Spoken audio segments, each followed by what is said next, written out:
It's called a pheromone. Pheromones are hormones. Obviously, we've been talking about hormones affecting our bodies, right?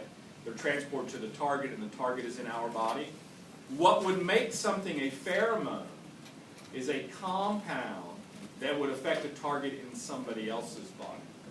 Does that kind of make sense? So I would be secreting a hormone that might have an impact on my body, and it certainly would. But it also might affect Armand because it's leaving my body and can get into his body. What kind of chemical class do you think those have to be? Which ones? Hydrophobic or hydrophilic? Let's think about it. Hydrophilic, transported, dissolved in fluid. Can they get out of cells? Could they get out of my skin?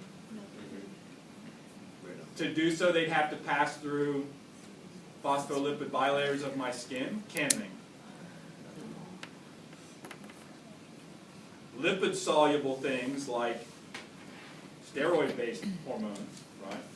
Can they cross through cell membranes? Yes. Very easily, right? So they would diffuse out. So these, again, it's just based on chemistry. These would have to be hydrophobic. They would have to be steroid-based. And a lot of them are actually the hormones that are produced by the gonads. Testosterone, estrogens. Are you aware of the fact that if a group of women live together, their reproductive cycles tend to coordinate? Yes. Mm-hmm. And that must mean what? That must mean that this person's hormones are affecting this person's receptors so that they're starting to coordinate. Absolutely that works, right?